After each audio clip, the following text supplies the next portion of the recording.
Hello, and thank you for joining this session about changed airport passenger behavior post-COVID-19, brought to you by Aviation Network Digital Week 2020. My name is Melvin Broekaert, and I'm speaking to you on behalf of AirCommerce, the global airport consultancy firm that assists clients with partnership management, revenue growth, and developing digital technology capabilities. Many of the airports and airport retailers impacted by the current COVID-19 pandemic are clients of ours. And we help them with figuring out what their future will look like, and with concrete actions to instantly help them restore their earning potential. Over the past few months, we have all witnessed the dramatic impact of COVID-19, the coronavirus, on our industry, aviation. Passenger rate drops of 95% have been no exception. And now that passengers are slowly making their return to the airport, we see that they are returning with a totally different mindset and changed behavior. And that is not surprising. Taking a brief look at this chart from BCG, the Boston Consulting Group, we can see what is on passengers' minds when deciding to start traveling again. Virus safety measures. Passengers want to be assured that when they start traveling again, they will be able to do so in conditions that will prevent them from catching any virus. And if they found this of so much importance when booking their trip, you can rest assured that they will have this top of mind as well when arriving at the airport.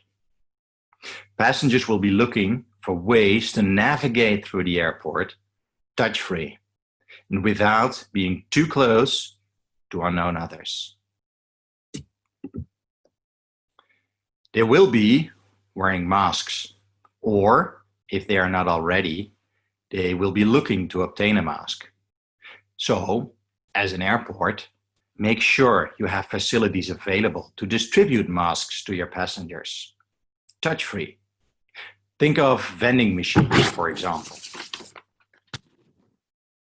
And passengers will be looking for obvious signage and facilitating tools regarding personal hygiene. hand gels, spray tunnels, visible cleaning efforts from the airport, and friendly nudges towards passengers, reminding them to take action. Not in the first place for themselves to use, but to be assured that others, their fellow passengers, have been able to use it, and hence a safe environment has been created. Creating a safe environment is of extreme importance to build confidence with consumers that it is okay to start traveling again as a first step towards welcoming back larger numbers of passengers to the airport. And a safe environment creates comfort with passengers, which is much needed to seduce passengers to start spending again while being airside, generating the much needed non-aviation revenue. Now, in order to create such a safe environment, both physical as well as mental support needs to be given to the passenger. Physically, passengers expect to see signage regarding health safety measures, regarding the availability of disinfecting tools, and they expect a touch-free journey as much as possible, allowing them to navigate through the airport, keeping unknown others at a distance. Check-in, obtaining boarding passes, backdrop, passing through security, all of this, ideally as much as possible, without being confronted with staff and without touching screens and devices which have been touched by thousands of passengers before them. The mobile phone already played a major role in the passenger journey pre-COVID, but we'll see it becoming even more important during and post-COVID. QR codes will become omnipresent at various places throughout the airport as a starting point for passengers to use their own device for check-in, for answering pre-boarding questions, to make payments, or to get information about their journey through the airport before boarding their flight. A simple scan of the QR code with their mobile phone will allow them to get their task done, and very importantly, the information needed to maintain the feeling of being in a safe environment can also be instantly brought to them via this. The feeling that it is safe to travel and to pass through an airport does not purely consist of physical elements. There's a strong mental element in place as well. The need for information in order to feel secure. And that need for information does not solely present itself pre-travel. What happens when you need to ask virus-related safety questions during your stay at the airport? Will there be staff available to direct your questions to? Or would you rather not approach a physical person and go to a digital screen instead to get your answers? What about the waiting line that undoubtedly will be there in front of staffed and unstaffed customer service desks, and the fact that the screens have been touched by so many others before you? We all know how important it is for one's own personal feeling of well-being to be assured that you can get your questions answered quickly. And that is exactly where we see the QR code helping out again. Using their own mobile phone, passengers can scan a QR code anywhere in their journey to instantly enter into a WhatsApp conversation with the airport, with full ability to ask the virus safety related questions, which are so important for their confidence and comfort, in their own language, and get these questions answered instantly. And when the vital questions are answered, passengers can even get presented a coupon to drive traffic to store. Because that is a major element of what creating a safe environment is all about. Driving traffic and motivate passengers to start spending again at the airport, instead of immediately going to their gate because they are afraid and uncertain to act. Traveler confidence and comfort is the foundation for the return of airport non-aviation revenues. Retail, food and beverage, services. During the past multi-month period, passengers, consumers, have all been massively exposed to online shopping because they had to, because it was the only way for them to shop, to get the goods they needed. Many of them will have learned from this. They've discovered something completely unknown to them previously. And as a result, they will be less inclined to visit the airport duty-free stores when traveling. Having discovered that Amazon and the likes are selling many of their favorite duty-free brands and travel purchases at the same or even better rates. We, as aviation community, need to make clear to passengers more than ever why they should start spending again at the airport. Explain that we have something that is of interest to them specifically. Innovation, novelties, things that can perhaps not be found online. Affordable food and beverages besides the luxurious treats. And first and foremost, that it is safe to travel. We should do this in one-on-one conversations, always being there to answer any question and triggering their personal motivations to spend. We should provide care to airport passengers, making sure they feel at home at the airport. And for at least the period of the upcoming 12 months, we should make sure that the sharing of information will be done with as little as possible staff intervention. Why? Because subconsciously, passengers will avoid unnecessary personal contact with other humans, for which they have to take their mask off in order to speak to them. At first sight, COVID-19 appeared to disrupt everything we took for granted at the airport. But perhaps the virus is merely an accelerator, and we are arriving much earlier than expected at a way of working that would have become normal anyhow. Caring for our passengers and using digital tools to serve them. A wise American president once said that the best way to predict your future is to create it. And perhaps unknowingly, and for some unwillingly, we have all become a lot better at predicting the future of airport commerce by being forced to accept newness and by creating change at rapid pace forced by this pandemic. The future of airport aviation is bright and certainly different from what it looked like half a year ago. I invite you to start testing and learning in order to create your own future. And I'm sincerely looking forward to seeing you all at next year's Air Convention for a face-to-face catch-up.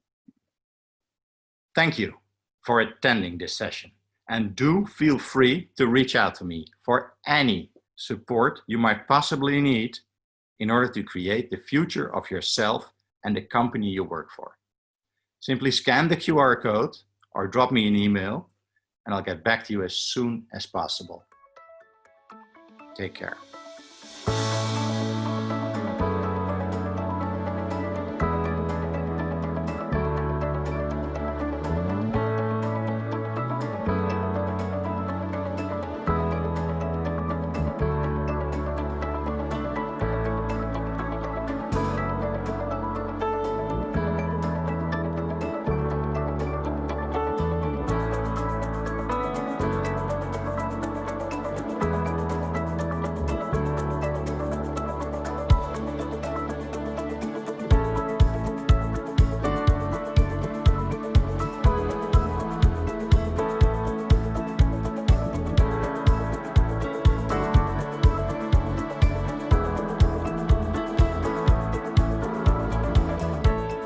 Good afternoon. Good afternoon to my friends, colleagues, ex-colleagues, and co-professionals in this beautiful industry of ours, the aviation. First of all, let me introduce my friends that today have accepted my invitation to be part of this Air Convention discussion on the impact of COVID-19 on the aviation industry. We have Alan Borg, the Chief Executive Officer of Malta Airport. We have Eero Pragme from Tallinn Airport, is its Chief Commercial Officer.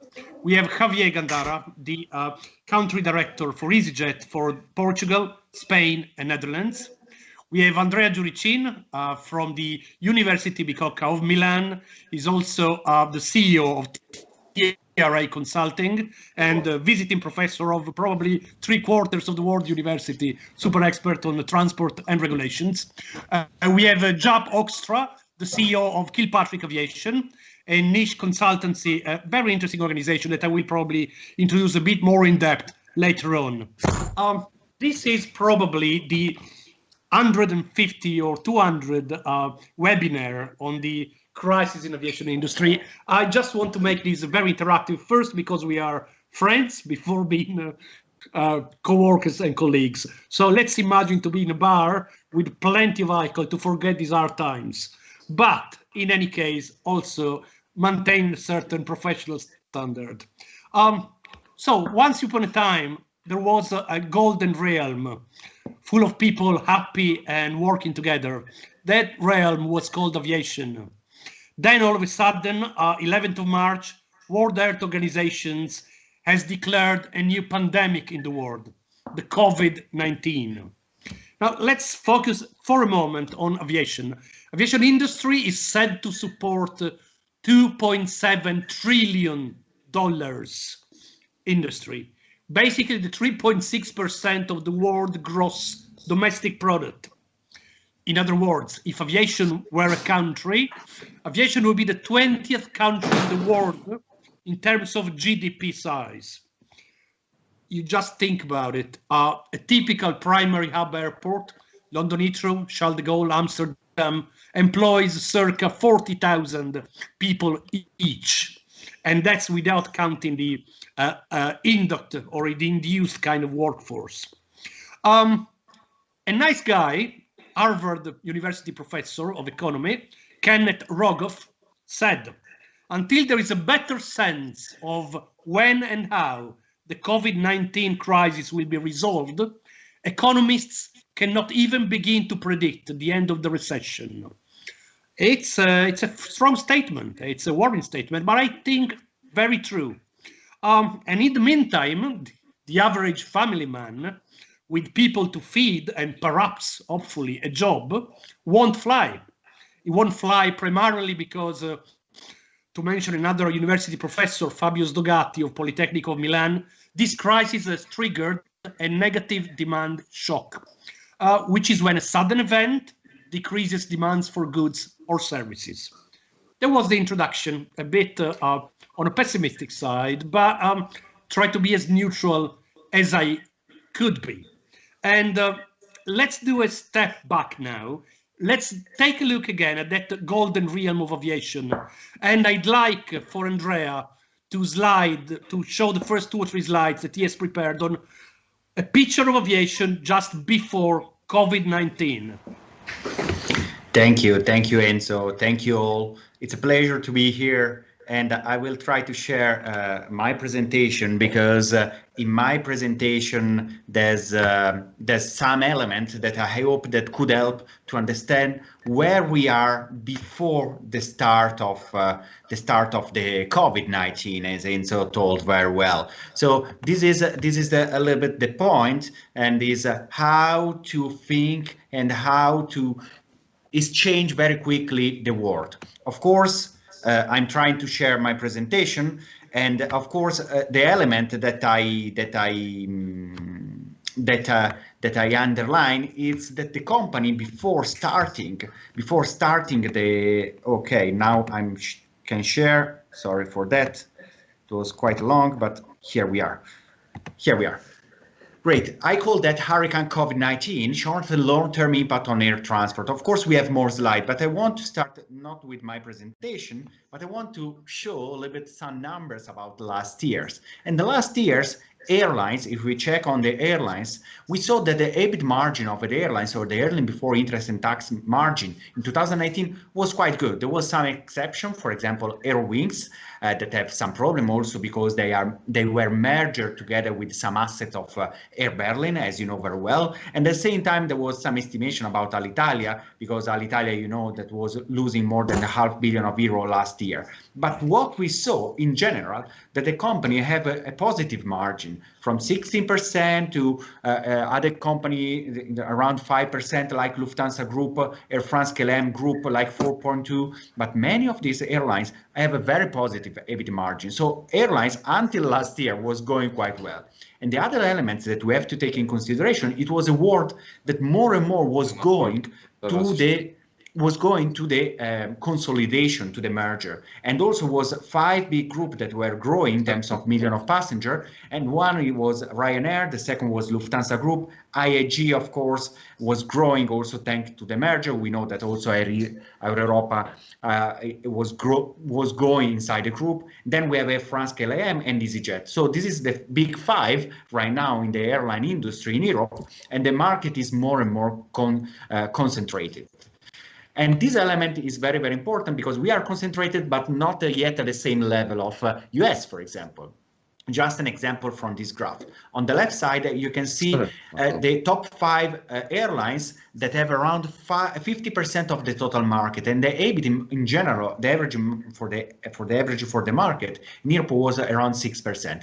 If we go to the US, in the US, the top 5 airlines have around 86%, and the margin is higher. So what we know that more and more we go to the concentration, higher is the margin for the airlines. What we expected, that is quite logical. The other element, of course, there's an element that is coming from, the slot, the grandfather's rights. So what we saw here from a slide, that is quite clear that some companies, some airlines has a good position in many airports. Here it is just an example of Lufthansa, but we can take other examples from other airlines, and they have this kind of element that we have to take in consideration. So we saw that the airlines was going quite well.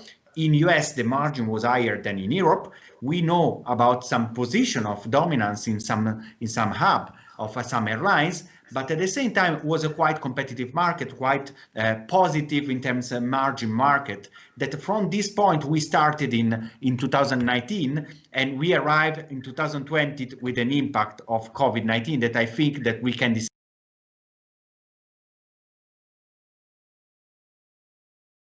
We're going to show and focus on those numbers a bit later. I would like to just stop for a moment and ask Aero first and Alan later, just a quick recap of their traffic situation at their airports, and from day to night, just to try to make sense or give us a kind of explanation of what happened, and in the immediate terms, what was the impact on their airports after the closure of the skies. So Aero, if you want to go first. Thank you, Enzo, and thank you for having this event, of course. It's good to be here. From the Tallinn perspective, in Estonia, our airport was never fully closed. So we maintained operation during the crisis, but as all the other and the airport, then it actually meant that we still lost 98% of our business. So that was April. And at the moment, the June, the flight operations already are on 33% from the previous year, so they're back. But PAX passenger number is still minus. So it's, I think, rather depressing time for all the airlines at the airports, and it's still going on. Okay, Alan, what about in Malta? Tell me just what happened 5 days after the sky closures. Good afternoon, everyone, and thanks again for having me, Enzo. Basically, we had off to a good start. 2020 was first 2 months of the year were double-digit growth, so we're heading strong towards our 7.5 million passenger target. government announced restrictions on Italy in early March and announced a full closure for commercial flights on the 21st of March.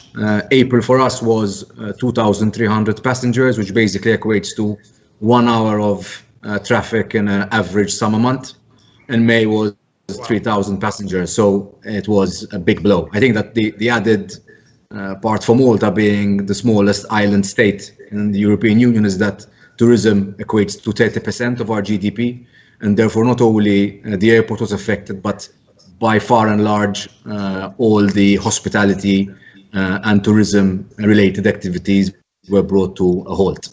So it was tough month, March. Thank you, guys. And which makes me think about the airlines now and EasyJet, my old employer. Javier, you had everything on sale, basically. All the summer season was on sale, trying to probably work with the yields in the end, just to maximize them based on the various load factors at certain destinations. And then all of a sudden, boom, everything stopped. It was a nightmare. Can you tell us what happened in the big orange hangar in Luton? Well, thanks, Enzo, and thanks for having me here. It's really a pleasure.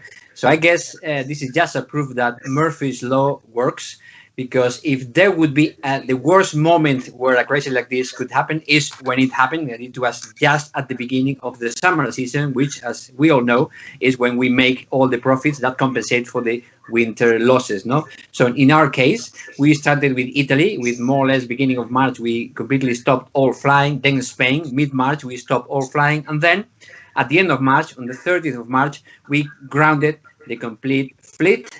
And then we are still like this. I mean, we're resuming flights next Monday. So as from the 15th of June, we are starting just flying some mostly domestic routes in the UK and in France, in Italy and other places, very few international. But I guess that's going to be the first part of the recovery, where we will be able to first, return to the activity, because we've been for a few months without any flying at all. But then also we're already just looking into July and August. So in July, we are already just up and ready to deliver more or less what is 30% of our capacity in normal conditions. So it's still low, but it's true that what we did also is try to open up the choice. So then we are going to fly around 50% of all our routes in July, even though with reduced frequency. That's why the 30% capacity. And then for August, we are planning to increase that capacity share a bit, but still not much. And we are planning to get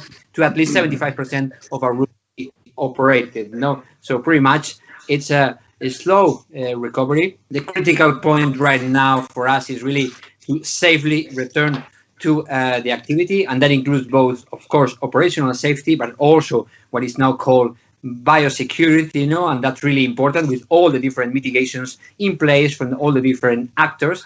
And that's why, for us, we believe the first important thing is to really make sure that we safely recover the activity, so that the consumers can start getting trust and confidence again to fly and to make all these marvelous things that actually flying and making tourism just allows them to do. So pretty much it's just like a new beginning, but we are ready for it. Thank you. There is another aspect that is probably not mentioned as much in all these discussions on the aviation industries. It's always there, it's always implied, it's in the background, but it's so dramatic and critical, and it's the people who work in aviation.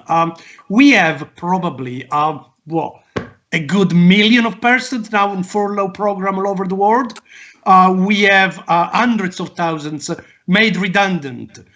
A good few numbers lucky, now they're starting to work back, but they work from home. And in that discussion, I would love to be asked by Jap. Jap is the CEO of Kilpatrick Aviation. And I think just during the crisis, they came out with a brilliant idea, I think. It's they got in touch with more than 300 aviation organizations and trying to maximize the discussion and focus it on people in aviation. What can we do for them and what do they need to show in these difficult times? Jap is about resilience. It's a magic word. Could you tell us a bit more about this? Thank you. Absolutely, Enzo. Thank you very much for this phenomenal introduction. Yeah, very similar to what happened on the airports and the airlines. We also went from a very high demand to nearly zero demand. So as a company, we either provide HR solutions or we provide the people. And people is always a challenge. And it doesn't really matter, but up till a couple of months ago, there was a shortage of just about everything. It goes from the pilots to maintenance, MRO, anywhere in the industry, there was a lack of good and talented people. So that's our core business. Well, that has, of course, dramatically changed from a high demand in just about everything to almost no demand. Saying almost no demand means that there is still demand. Some of the areas have been very, very little infected. If you think about airport infrastructure, hardly had any impact at all. Airport security systems, but even developing drones, high-tech industry, all these industry, you know, they continuously keep working and they still have a demand of people. But everything that has to do with transport from the airport to the airlines has had an incredible impact. And so the magic words is resilience. It's the word that you read just about everywhere. You see two words, you know, it's COVID-19 and you see a resilience. And there is somehow a bit of a relationship between them because I think that everybody has noticed that over the last 2-3 months, some people have actually performed really well. You know, they know how to engage, they know how to deal with these incredible challenges that nobody has ever seen before. They're connected, they're motivated, and they somehow always see the light at the end of the tunnel, okay? And then there's the other part, which don't see anything. And you don't see them either, because they're not connected, they're not convinced, they're hard to move, they don't know what to do, and that's a big challenge. They're a lot less resilient. So what we've done all the way from the beginning, let's say in the period during COVID-19, is to develop an assessment to give a better insight on, you know, are you resilient and how resilient are you? And what is it what you actually do really well? And what is it what you do a little less well? What is it what you need to improve? Because whether we like it or not, this is also a momentum where you need to decide, almost like the reality show of Big Brother, who do you want to take into the finals? And we know that not everybody can go into the finals. This is a hard business. Not everybody will make it until the end of the year. We have to admit it. So the question is, who you want to bring into the finals?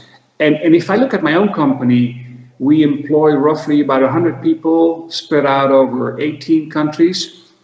I would have put money on certain people 3 months ago that hopelessly failed.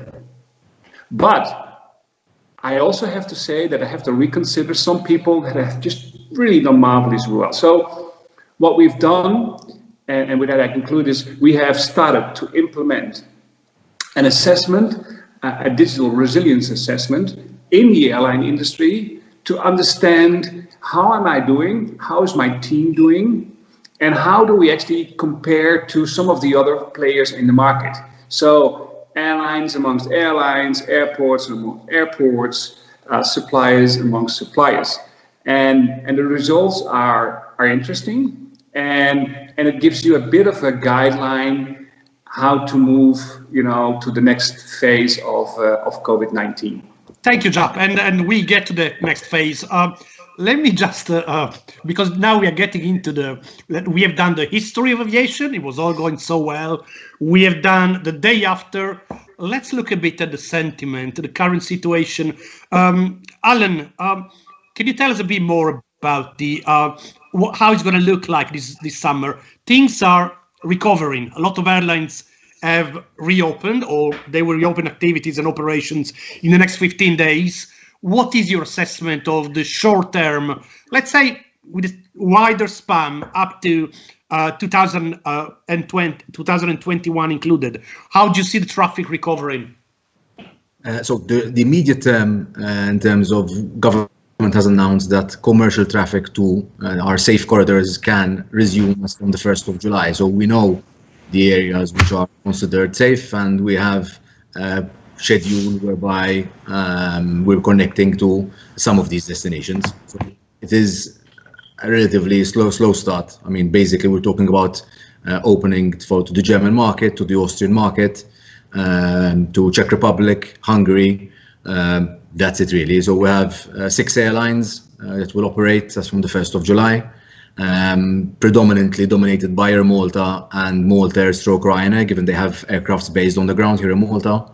I expect that by the beginning of the winter schedule, so by the 1st of October, we will see a meaningful operation of sorts.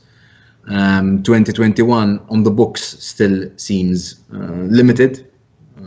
Of course, Malta is a leisure destination, and therefore airlines would probably devote their capacity first to strong city pairs before deploying capacity to areas such as Malta. And our expectation is to reach pre-COVID levels at least by summer 23. So this is our goal. Clearly, the sentiment out there is mixed. There are airlines which are still very buoyant and wanting to explore the opportunities the crisis has left, and other airlines who have basically been depleted of their cash, their aircraft, which are finding it more difficult to resume. This would be my very short analysis of the situation. It's difficult. I feel that the market will come back. Sure. I'm not sure. I'm not sure whether this will be the short term. So I don't see us reaching the 7.2 million passenger mark we had in 2019 and 2021. At this point in time, the schedules don't show it. And clearly, I think that the airlines and the airports and all the value chain in the industry have a joint target, and that is to resume consumer confidence. I think this is something that we should not forget. I think this is fundamental. If we don't work on resuming the safety element to all passengers, we're not going to be talking about recovering the lost. Thank you, Alan. No, absolutely clear. And actually, Aero, yes, a quick summary along the lines of what Alan just discussed. So, what is the situation in your airport? But also, if you can introduce the answer of a very difficult question, which I'm going to ask you and Javier just straight away. I mean, how confusing has been for you guys to interpret what was happening? I mean, you have a government source, you have the local civil aviation, you have the ICAO. I mean, it's been a nightmare, isn't it? Middle seat empty or not? Which country you can have to fly in or out? I mean, could have been worse than that. Aero. Yeah, I'm actually picking up where the Alan left off, very much the consumer side. And basically, it's been a nightmare at the moment to understand actually what our own government is deciding, because I'm navigating between 4 different ministries to understand what we are closing and what we are open. So it is crazy. I think at the moment Schengen area is still not working like it should be, and European Union free movement of people is not working. And I think European Union hasn't managed it very well. So on a level they should be. So that's one of the problems. It starts to come back actually when the Europe says that let's cut two countries, maybe Sweden and UK are a bit more difficult at the moment, maybe Sweden especially. But if everything is not safe, then nothing is not safe. Because for the people, it's impossible to navigate between country rules, airline rules, airport rules, hotel rules. They just not buying until it's not clear. So I very much hope that from the beginning of July, actually, it stabilizes from the demand point of view, and then we can step by step come back to the business. Thanks. Thank you, Eero. Javier, how did you see these? I would say governmental relations. I mean, EasyJet is part of important organizations like IFO, International Airlines for Flying for Europe. So you have a continuous ongoing discussion with the European Union. You have governmental lobby. You are very well structured in terms of communication and relations. Still, I think it's been hard for you and for all other airlines to understand what would have gone to happen in the next week, month, quarter, etc., etc. Can you expand a bit on that? Thank you. Yeah, unfortunately, there is nothing close to a joint effort, at least within Europe, no? And then they have all the different layers of government at the different countries just taking different decisions. Very confusing for operators, but also very confusing for citizens and consumers that sometimes they even didn't know what they were expected to do or not able to do. So that didn't help, that's for sure.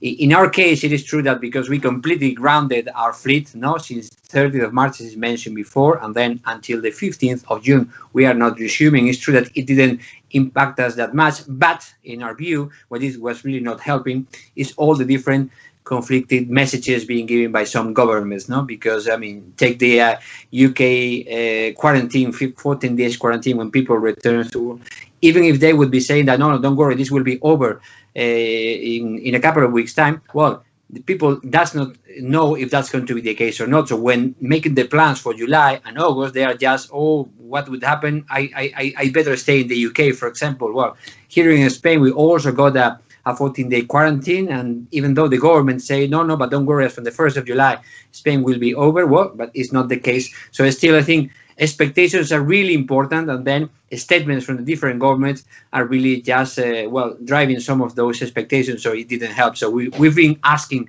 since the beginning for a consolidated global view. Aviation is global, it's international by nature. As a minimum, we should have a European approach, if not a global through ICAO. I think, let's say, to move into the good news, at least since a couple of weeks, we've got the EASA and the European Center for Prevention, Disease Prevention and Control, the ECDC guidelines, and that's really good because that's already giving a comprehensive review with a proportional approach and just making sure that every single thing is being taken care of. And the important thing for me on that is that it's not only the aeronautical authority, it's also the health authority at European level. Now, ICAO has also last week just published some additional recommendations and guidelines. Yeah, really, really good. So I guess what we need to do is really, I mean, not reinvent the wheel, you know, in every single country or even in every single region within the country, but just try to follow because, I mean, what I'm telling and I'm also chairing the Association of Airlines in Spain, where we've got close to 80 airlines for all different nationalities, including Spanish, of course, and business models. And then I'm just telling them, look, believe me or not, but the French government or the German government or the British government are as concerned, you know, about the health of their citizens as you are. So I think let's do something, you know, consolidated.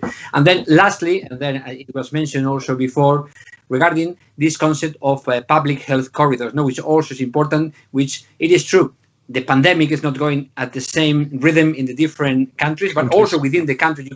So then we believe that instead of trying to wait until, for example, all of Spain is COVID-free and all the UK is COVID-free, if it's just an example, the island of Mallorca on the one hand and then Scotland on the other are COVID-free, why not starting all those traffics on the same way without having to wait until the full UK and the full Spain is COVID-free? So I guess now we are starting to see that the recovery, you know, is about to be starting, and then it's going to be critical that we all follow all those guidelines and make sure that people realize that traveling by air is still and will be the safest way to travel. Thank you, Javier. I'd like to condensate all this intervention and because there's no better way to, I'd say, summarize words than figures and numbers. And Andrea, if you would like to share your slides on what is the crude reality of COVID today and the impact in condensated in figures and numbers in Europe and with a wider perspective, that would be really helpful. Thank you. Thank you, Enzo. Yeah, I will try to share my slide, and I hope that you can see right now. Yes.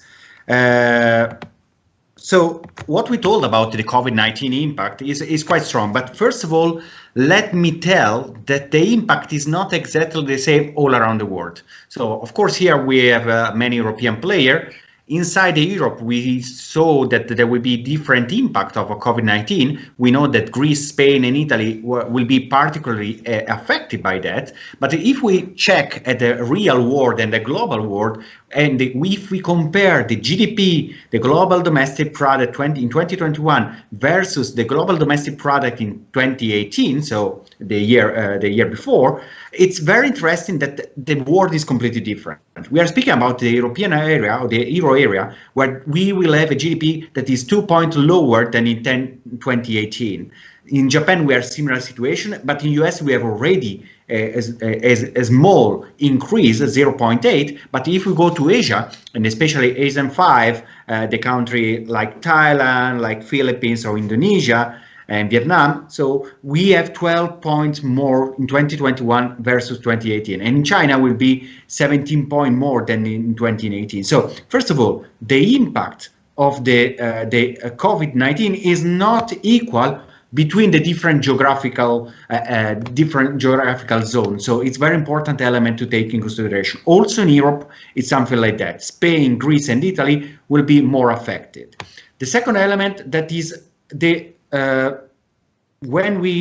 hope that you can see my slide. That is very interesting that the restart of the traffic, it's quite low. It was very well told by Malta Airport.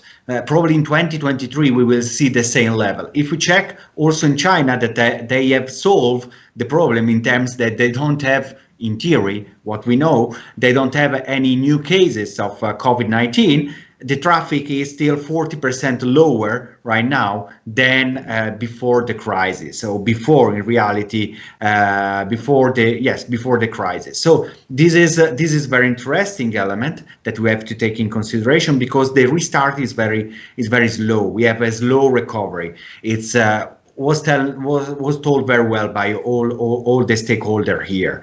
And we know that in North America, Asia, and Europe, especially Europe, we have a very low level of traffic. We hope from the half of June, as we know that we restart some airlines like EasyJet, we will have a new player entering in the market in the next week. So we hope that we will go in this direction. And this is a little bit the graph that could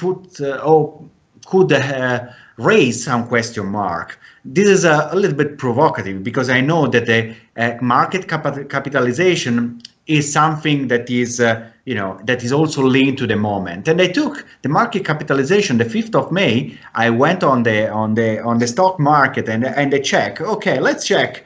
What is the market capitalization of different airlines, and what is the market capitalization of one of the main technology that we are learning to use in the last 3 months? So it's Zoom technology. And we saw that the market capitalization of Zoom was the same, was exactly or very similar to the market capitalization of many airlines together.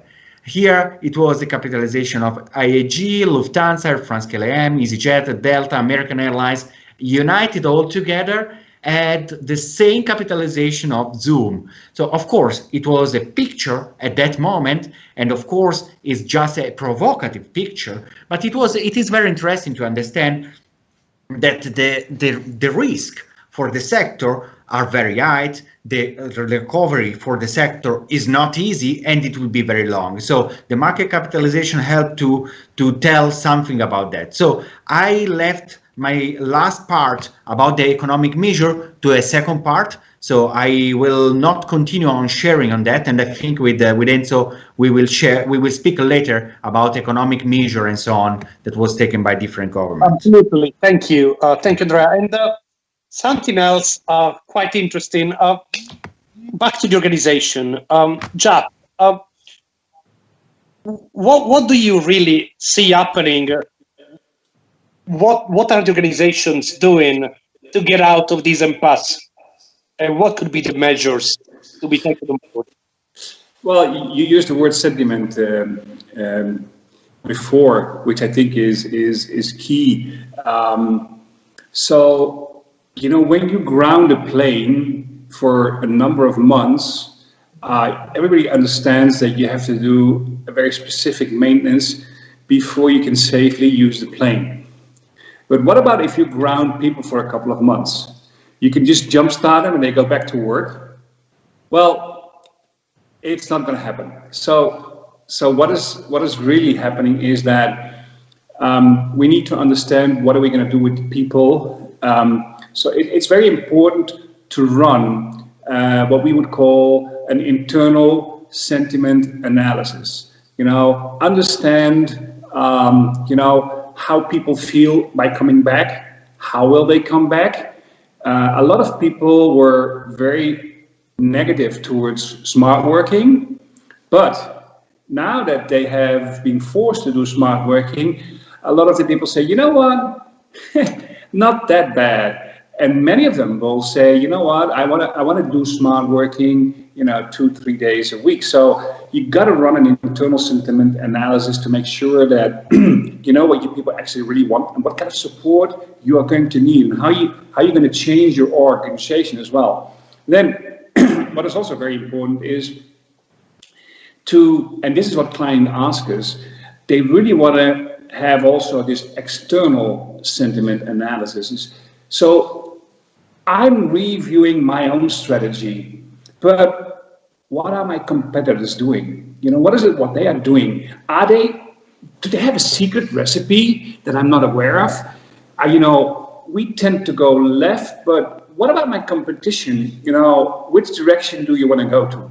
So it's very, very useful to also do a very thorough external sentiment analysis. And this is what we do for our clients, speak with the competition and understand what they do. And last but not least, we have to completely re-engage our own people. I mean, we cannot think that, we switch them off and we switch them back on, it's just going to be perfect. No, we need to understand that, how are we going to engage the people again? Are they still aware of what our new strategy is? Because, the management at the C-level, they've been working very hard to deploy a new strategy. But are we sure that we can connect all our people, to support that same strategy? So it's very, very, very important in this period, which we would call, on our way out of COVID-19, that we listen very carefully to the people. We put effort in that. We listen very carefully to the competition and we put effort in it. Okay. And we make sure that the people on their way back are aligned with maybe a total new strategy. Thank you, Jaap. New strategy. New strategy is probably the key now, because a lot of what appeared as a winning strategies before at airports and airlines level are probably old or outdated. I have made some thoughts. Javier, you are seeing that the airports are investing a lot of money in health, and so it should be protecting the safety of passengers, ensuring that the flows of the passengers are changed. So I have two questions from you, and then I will revert to my friends from the airports. One, should those costs, the investment costs, go back into the recovery, into the airline tariffs? That's an easy question. And the second one, what is the impact for the operations, in particularly the low-cost operators used to quick and fast turnarounds, when now we are not going to see any more pre-boarding areas? Very likely we're going to see maximization of social distance at airports. So some thoughts on that, Javier. Thank you. Yeah, well, I mean, this is timely because today the Spanish press is flooded with a press release we had yesterday done by the association, just complaining, no, because the Spanish government just put through a royal decree allowing AENA to recover those additional health and safety measures through airport charges in the future, no? So our view, I mean, as EasyJet and as an industry, is that this is a health crisis, and as such, some health measures to be taken, and then it should not be borne by airlines or ultimately by our passengers, but it should be just covered by the different governments. No, the same thing that, for example, immigration controls and the police forces that are immigration controls are being covered by the government in most countries and not by airport charges. No, so I think that we all have to do a number of things to really mitigate in our area of responsibility the risk, so that the overall risk is really minimum on terms of onboard contagions, but then those measures should be borne differently. If you look at the wider picture, at the public support that the industry has had, other than in few countries, and we'll speak about that later, I'm sure, where there is really a bailout, no? And then some countries just increasing or entering into the equity of some airlines. But in most of the other countries, we're talking about short-term credit lines, no? So pretty much it's just some short-term liquidity, but then it's a mid to long-term debt that will need to be paid for, no? So I guess if there is something else that governments of the European Union should be doing, is precisely those kind of things. If there are additional measures to be taken, then it should be the governments of each country compensating to the airport operators for that, because yeah, we fully understand, of course, that airport operators are really suffering, you know, as much as we do, because they're having no aeronautical revenue, no commercial revenue. So that's really clear. But that's why our view is not that they need to bear those costs either, but that government should just come and then compensate for those costs, because at the end of the day, there are measures that are being taken, like you're having police in the streets now and other things that are being made for the public good. Even more in countries that depend so much on air transport, like in my case Spain, where more than 80% of the international tourism comes by air, no? So that's really critical, no? But sure. Nevertheless, I think for the time being, the issue is not as much who's going to pay for that, but to make sure that all those measures are implemented and that we let consumers know that they are there, and then that they will be able to fly, as I mentioned before, as safely as they used to do it before. Thank you. Thanks very much, Javier, for that view. Could you expand a bit more on the issue of the AIDS? Let's start talking about that with everybody now. We have seen money raining on airlines and, to a certain extent, on airports from the various governments. Indeed, the aviation plays a fundamental role in any government. It guarantees the mobility of the citizens. It can help supporting your own citizen in certain crisis situations, and we have seen that also with COVID. Have we seen this money being spread equally, to the best of our knowledge, towards the air operators? And that's a question I'm asking now to you, Javier, and then to Andrea from his regulatory expertise. Then I will stop with Alan and Nero to discuss public funds to the airports. But Javier, your input on state aids for airlines. Yeah, that's a really a very important and current topic, no? And I guess, no, I mean, the answer is no, it's not being spread equally. I think the ideal solution would have been probably have a joint scheme for all Europe. So then each airline, independently on the nation, would be able to really just qualify. But nevertheless, as I mentioned before, there is also difference in the schemes, and most schemes, for example, the one that we went to in the UK, they call CCCF, that's a short-term liquidity measure for commercial paper that we got 600 million pounds, but again, we will need to be giving it back by in a few months' time, in a few years' time, and then the same others, no, that also benefited from there. But it's also worth mentioning that that specific scheme, in the one in the UK, it was not available to anyone. It was available only to companies in different industries, not only airlines, that before COVID launch, they were having already a healthy financial statement. So they were having investment grade credit rating. No? So, for example, Ryanair had access to that one, and also BA. But, for example, Virgin Atlantic were not able to get that. And Flybe, even just before that fund was available, went bust. No? So I think it is important to really just make sure that all those schemes are not really just changing the competitive landscape. And then for the time being, there are not going to be a lot of differences, because more or less, and I mean, other than a couple of examples, as Flybe, all airlines now have managed to get the short-term liquidity for surviving. But the big question mark is going to be in a year or a bit more from now, when all those debts will have to be devolved, no, to the lenders. Then that's going to be really a different picture, where differences will arise between airlines that have just had access to liquidity and need to pay it back, to other airlines that have had governments entering into their stakeholder. No? And so that's why we will see in a year or so from now how this is going to change the competitive landscape. Yeah, interestingly, I was trying to invent or to think or imagine the most incredible situation we might face with this situation, and thinking a very funny scenario where the German government, with 20% stakeholding in Lufthansa, would actually support in a board meeting the purchase of non-German airlines from Lufthansa in the future. Just a little provoking thought, but yes, the risk of distorting the competition really is there. Alan, did the Maltese government help you in a way, shape, or form to resurrect from these COVID ashes? I have to say yes. I mean, as highlighted earlier, obviously our human capital was the biggest line item in our P&L. Therefore, as management, we were immediately addressing this. I think we addressed it in two ways. On the one hand, our message was we're in this together.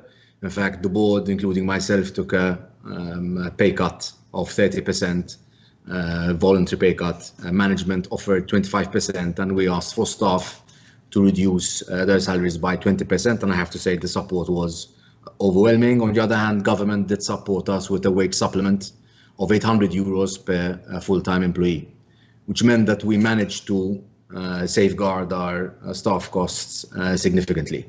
So in that respect, government has done a lot. I think the last charts that I've seen, Malta was probably one of the best wage supplements that has been proposed across Europe. So we were very much assisted. When it comes to the infrastructural changes, we have so far, even though we haven't updated our airport charges since 2006, we've so far taken all the cost ourselves. We have no intention of upgrading our airport charges due to this. This is a time for us to remain competitive and to make sure that people opt for Malta in their next holidays and not argue on an airport charges increase. But obviously, given this charge has not been updated since 2006, we will be engaging with government, but this would have to be post-recovery. We have no intention of engaging at this point. Thank you, Alan. Eero, how's the situation at Tallinn and in general in the Baltic countries? How have the governments reacted to the crisis of the airports besides the airlines? It's very interesting that the Malta and Estonia are quite far away from each other, but actually the measures are very much the same. So first pay cut, then we made 20% staff cuts, and at the moment we all are, including me, in a wage supporting scheme from the government, which has been very good for our airport. We haven't stopped entirely the investments, so we go on with the program around 60% of investments, which still are 30 million euros this year. And no, we will not include them additionally in the airport fees. We are a small airport in the edge of Europe. We can't raise our fees, otherwise airlines, including EasyJet, will just not fly to us. So this is the reality. And also in Estonia, the tourism is 7% of GDP. It's not 15, but still it's 7. So we have to keep it in mind. I have to say that our friends in south in Latvia have been very much more supportive to the aviation and also the airport. Both the Air Baltic and also Riga Airport have received subsidies from the government. But we are happy what we have and will survive. Okay, thank you, Ero. Which brings me to share a question and probably share also a bit of an answer with my fellow countryman, Andrea. Javier made a clear point before, and he said, yep, European Union in general, UK in different terms have tried to put in place helping schemes for companies that were in healthy financial situation before the COVID. That wasn't Alitalia, but they brought home 3 billion euros, isn't it, Andrea? Can you please tell us about this? But obviously in European context, we don't want to kill our own flag carrier. Thank you.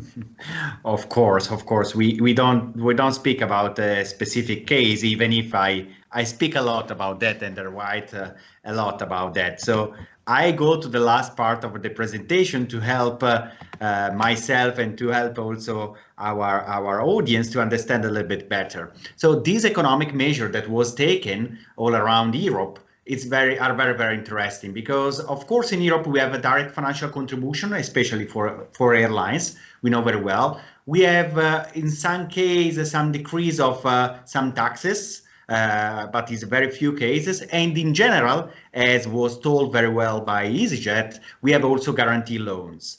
So normally it was direct financial contribution and guarantee loans where we have more impact. In other markets like Asian market, we have also some decrease of traffic fee, for example, could help also to restart the traffic and something like that, and other measure that was taken. But what I want to underline that was told very well by EasyJet is that there was not coordination between at the European level about the intervention by different member states. So the risk is that after this crisis, we will not have the most efficient, the most efficient airlines in the market, but we will have the company that will be able or are able to take more state aid from different member states. This is a very risky from my point of view, because there will be a distortion of the market. So it's a risk after the crisis, the distortion of the market, as you can see here in my point. And also there was some other element that surprised me, because of course we are not speaking about to give 3.35 billion euro to Alitalia, but also other law that, for example, in Italy we are thinking to do. So this is just a little bit a patchwork about the different measure that were intervention that the government was taking. There's some my interview to Reuters, but also some other elements in terms of support. As I told you, there's a problem that there was distortion in the market right now, but there's also some other elements that we have to take in consideration that are going to be taken, for example, in Italy. In Italy, for me, is not only the problem about this direct financial contribution to one airlines, but also, for example, there's other law in this decree that are coming from the government that also stop the possibility to, for example, to have an incentive between airlines and airports, because they want to block this kind of method, this kind of scheme. They want also to put a single kind of contract, national contract for people that work in the aviation, that is the same contract of Alitalia. So there's some element that is going there, from my point of view, wrong direction, because they are creating an anti-competitive market. So for this reason, in Italy, for example, there was a new low-fare airline association that was born, that you know, and so you know very well, I know very well, as you know too. And also another point, another question mark, for example, what we saw yesterday in Austria from the Chancellor of Austria, that they want to introduce a minimum flight price. But what means minimum flight price in our sector was where we have a revenue management. One thing is the average price, another thing is the minimum flight price. That is a nonsense, especially when you want to use a revenue management. And we know very well, I don't want to be too technical because I teach also about the revenue management, but you can't think to introduce something like that just to stop the competition. And from my point of view, is a nonsense. So all these kind of things, from my point of view, is very risky. It's very risky because, of course, what we will have, of course, a problem of competition in the long term, as EasyJet told very well. But we have to pay attention that we don't have to have distortion of the market. This is the big risk from my point of view. I told to Mrs. Vestager to pay attention to that, because of course the scheme from UK was quite logical. In the European Union, they told also the help that will arrive to the company has to be similar in terms of not to distort too much the market, but we have to pay attention because there's other law that is coming, that the excuse of COVID-19 couldn't be the excuse to destroy the airline market, the airline and the air transport market in the future. Thank you, Andrea. Yeah, it's funny how the problem is seen a different way depending on the eye of the beholder. And when I hear putting in place a law of the game or a level playing field, well, that is obviously interpreted in a very different way depending who you talk to. I would like now to start to, in a way, prepare the ground for the last part of our discussion, which is, okay, what do we do now? The future is the future. There are elements we can't control, and we don't know what we don't know. But certainly there are things we can do to improve our subjective positions as airport, as airline, as aviation operators, that we can discuss now and possibly try to see a path for the future. Let's go back to the organizations again. Again, JAP has the ability to condensate the concept in a simple and attractive word. That is the consultancy background. But homecoming, how do we go back home where we were before? How we can establish again a home for the aviation and for its people? JAP, do you want to give us 5 minutes? Thank you.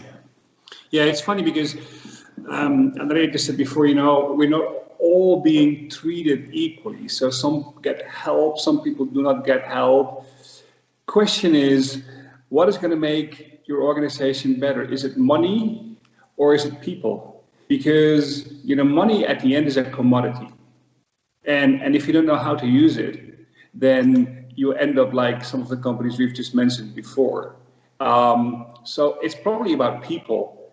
And if we consider money a commodity, then the question is, when we get out of this post-COVID period, let's call it homecoming, as Enzo said, what have we actually learned? What are the lessons learned? And I think that there will be companies who will come out of this more successful than other companies. And it's just because they were able to implement quicker, faster, a stronger strategy. They've taken the right choices versus not making any choices. So the organizations will need to become more and more agile, more and more resilient. It absolutely needs a redefinition of leadership skills. So the leaders that were okay only maybe 3 months ago, maybe today are not a good fit anymore. And we have to be, you have to take the courage to say, you know what, you've done your job, but post-COVID, homecoming, you're not the guy that can lead this organization anymore. We also have to understand really, really well what is, the organization model that fits ourselves best. And tomorrow will be a new tomorrow. It will be different. It will be totally different. And that means that take your people, look at your people very carefully, make sure that they're engaged, make sure that they're being coached, not being left alone. And if you are going to attract new people, which is probably going to be needed because, across industry, you may need to attract new people, then make sure that these people, fit your future needs.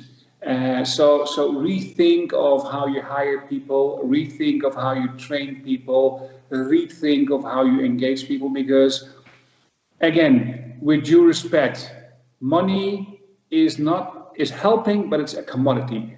People are the ones that, make the money to work. So put your investment into people and how you run your organization. You'll see that the competitive advantages will actually come right there. Thank you, Jap. I think very inspiring words for us. People always come first. An organization can be injected with money, can be inflated with support internal or external, but people are the ones that push the button. I'd like to move now to the really final part of the discussion and involve here particularly Javier, Alan, and Aero. I'm going to open my crystal ball, all right? And my crystal ball will tell you 3 or 4 points of what I see happening for airlines and for airports. You'll tell me if I'm far off it or what you're thinking. Let's start with airlines. I can see the following happening. Probably the recent lower fuel prices might help the aviation survivors to jumpstart operations.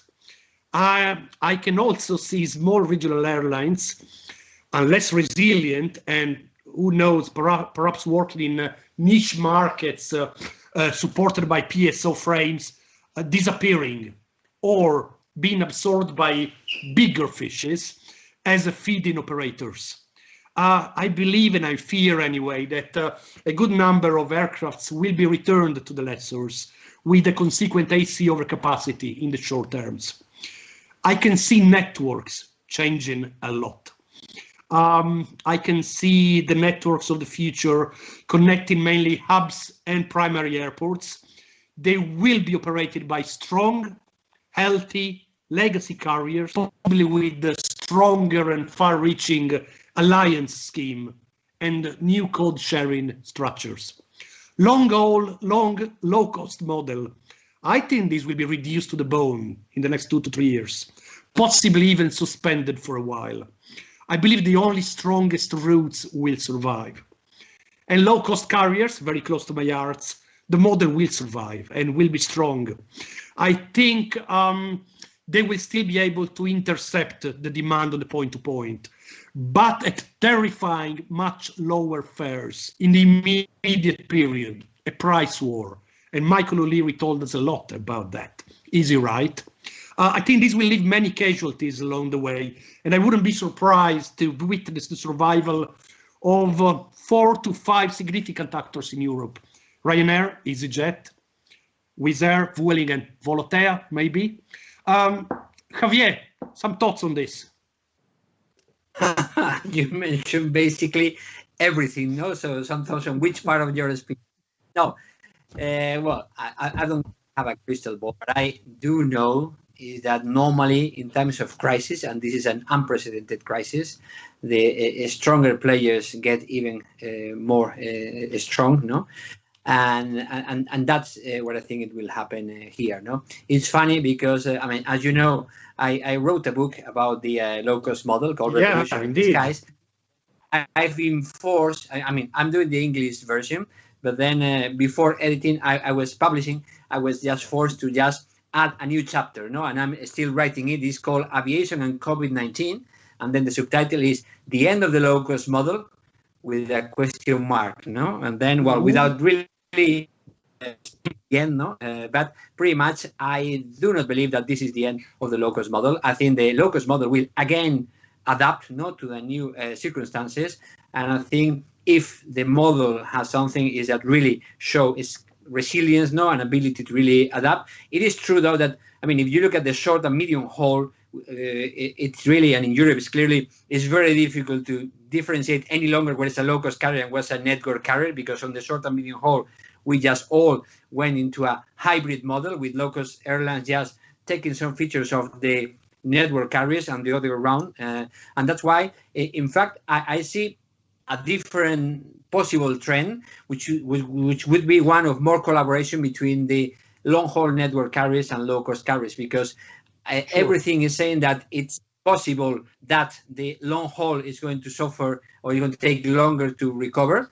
So as you know, most network carriers, their short and medium haul networks are there just for feeding their hubs to really get all this long haul traffic. So I guess it wouldn't be a surprise that some collaboration, such as the one that EasyJet started with this platform called Worldwide by EasyJet, between network carriers and a low-cost carrier, could be really just the solution for a time that long-haul traffic will not be at the levels that it was before, and then that would avoid the network carriers incurring the big losses that they normally incurring on their short-haul feeding operation. No, so I guess my view of the future is that this is not the end of the low-cost model. The low-cost model will just, or low-cost carriers will just adapt, and we might be seeing some different shapes of collaboration going forward. Thank you, Javier. Aero, Alan, get ready for your crystal ball now. So COVID has been really the new regulator of the airport's national plans. What I'm trying to say is, whereas the various civil aviation authorities in the past years have failed to address the needs of airports and their locations in the respective countries, mainly for particular interests and political interference, well, this virus has rationalized airports in each country. In a space of 24 hours, the majority of hubs, primary and regional airports had closed. Will they reopen? Well, yes, they have reopened. But look at the regional airports. They might lose their original nature. They might become parts of integrated regional transportation systems, embedded in rails, buses, and yes, some flights to main hub.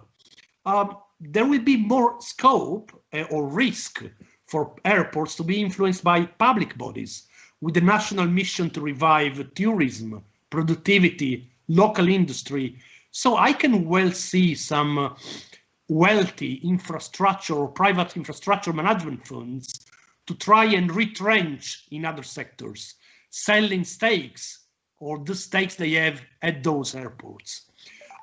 Investments will have to be reduced for a while to cope with lesser traffic or not. And someone might be forced to rethink single till versus dual till regulation. Alan, what do you think about that? I won't comment on the train bus, given it doesn't really apply to us. Yes, it doesn't.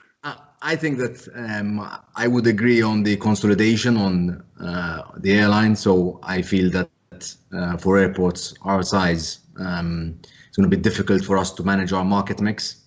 Pre-COVID, we were more or less 50% low cost, 30% legacy or flag carriers, and 20% charter carriers. So I think that the low cost segment, I feel, will come out of this much stronger than we had pre-COVID.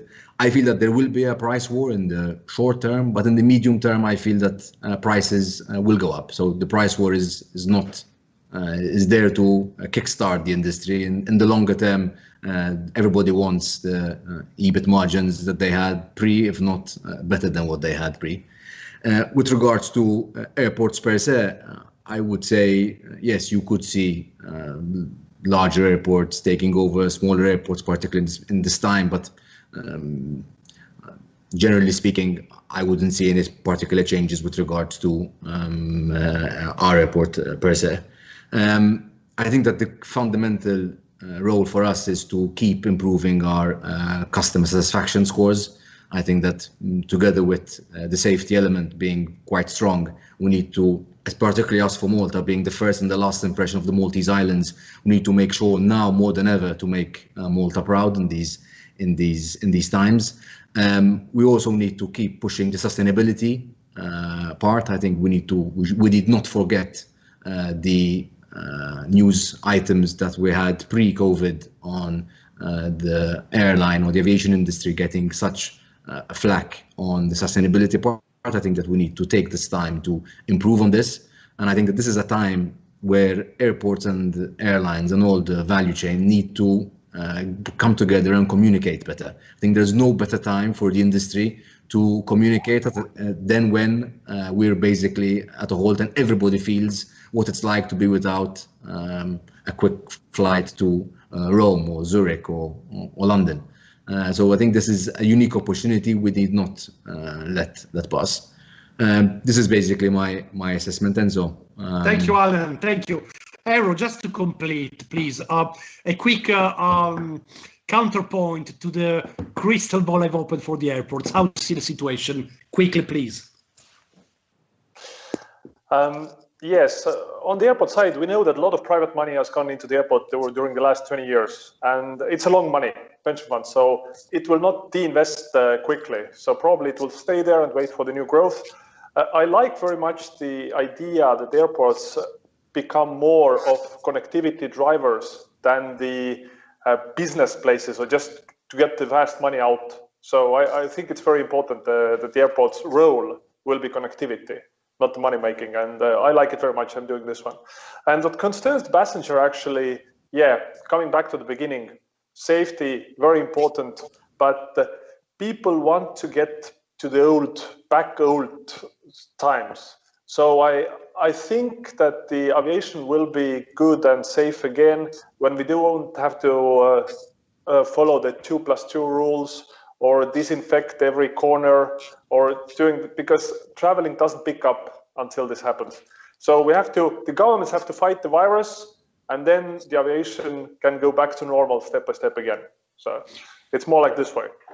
Thank you, Eero. Well, I think this led us to the conclusion of our discussion. I enjoyed it really much, guys. Thanks for being here. Thank you, Andrea. Thank you, Jap, Alan, Eero, and basically Javier. Thank you very much. You were the only airline to be here in the game and discuss aviation and airports, and an important.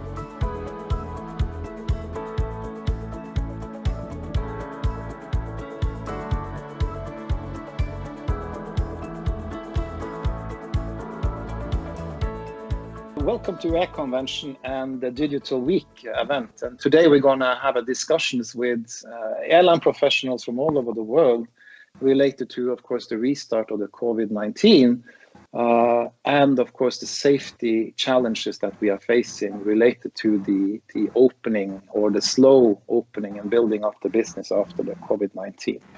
And together today we have a great panel. I will introduce them all, or they can actually introduce themselves after some time. But me, I'm the moderator. This will be around 30-45 minutes discussion. I'm really having great expectations for the discussion, and I'm looking forward to it. My name is Johnny Anderson. I've been 25 years in this industry. I've been working with airports for quite a few years. I've been running airport both in Europe, but also in Africa. Fellow of the Royal Aeronautical Society, and been in this industry for 25 years. So been through all of the ups and downs, and this time it's kind of a tough one. So we'll see how it turns out, but I'm quite sure it will go well because we have a lot of competent people to help us getting through it. And on the panel today, I would like to start on the top of my list and then ask the panelists to briefly introduce themselves and tell us what they do. And then afterwards, I will introduce the topic of the day. So if we start with Mrs. Lene Freivalde from Riga Airport, if you can say a few words. Thank you. Yes. Thank you, Johnny. Hello, everyone. My name is Lene Freivalde, and I'm representing Riga International Airport. I'm with the airport industry around 22 years now, and have done different works at airport, starting from very bottom with check-in and questioning people, and now responsible for route development, for strategic issues and charges, all investment projects at Riga Airport. So happy to be with you here today. Thank you so much, Lene. Great to have you.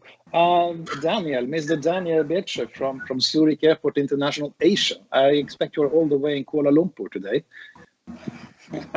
Yes, Johnny, thank you very much for the introduction. Yes, I represent Zurich Airport here, but I have a bit of a funny career. So I started in Zurich, worked in Brazil, I worked in India, and at the moment I am in Kuala Lumpur, responsible for the international business of Zurich in Asia, and also in my role as chairman of the new airport in India that we are developing since this year. So I'm very happy to be with everyone here tonight. Thanks. Thank you. Great to have you, Daniel. Great to have you. And then I would like to hand over the microphone to the Colonel, Colonel Shivya Ranjan Ghosh. Colonel Ghosh, can you be so kind to tell us a little bit about what you do for Indigo, the largest carrier in India? Thank you, Johnny. I'm Colonel Shivaji Ghosh. I spent 31 years in the Indian Army as an infantry officer, nothing to do with aviation. But since then, for the last 15 years, I've been in the world of aviation with initially Oman Air, then Ras Al Khaimah Airways, then with Jet Airways until it closed down. And for the last 1 year, I'm looking after emergency response in Indigo. These 15 years I've spent actually all in emergency response. So my job really starts when all the safety guys fail. Okay. That's about it. No, but thank you. It's great to have you with us, Colonel. So I'm really pleased that you're here today, and especially from one of the most dynamic markets in the world, because we are really putting a lot of, what can I say, trust in the Indian market's going to bring back the, what can I say, the spirit of the aviation sector. And then from our neighbor of Riga, Lithuanian Airports, the Chief Operating Officer, Mrs. Laura Joffe. How are you today? Yes, hello. Great to have you with us. Yes, hello, and I hope you all have very sunny weather as we have here in Vilnius. So, as Johnny said, I'm Chief Operational Officer at Lithuanian Airports. We are operating 3 airports in Lithuania, so I'm responsible for the operation. And before, I used to work as a CFO at Lithuanian airports and as well as CFO in the middle range airline company. So my total experience in aviation is around 6 years. Thank you so much. And it's great to have you with us, Laura. Thank you for taking the time. And then last but not least, the professor, Nuno Agdassi. If you could say, I know that you are more or less running the university, the aviation university down in Vilnius. So if you could say a few words about yourself, it would be absolutely great. Thanks very much. Thanks for inviting me.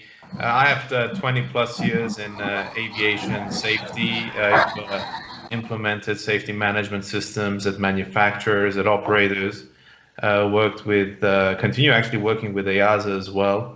And so it's really quite a privilege to be here with this distinguished panel and to be able to share our ideas about the future of aviation following COVID-19. Thank you.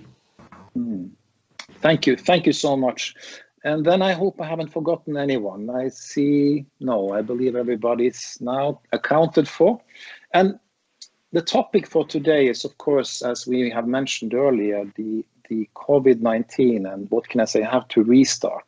And specifically, it's related to, what can I say, the safety, and I will call it the safety of the passengers. I've been studying now a couple of days, different, what can I say, reports and New York Times, everything, different other kinds of things of what has been written out there. And it's kind of a mixed picture, but there's one thing that comes through it all, and that's a little bit related to the safety. I would like to start with saying that 2 days ago, IATA released its financial outlook for 2020. And Mr. Alexander Dejuniak, the IATA Director General and CEO, he said the following about where we are today, the state of our business. Financially, 2020 will go down as the worst year in the history of aviation. On average, every day of this year will add minus $230 million to industry losses. In total, that's a loss per year for 2020 on $84.3 billion.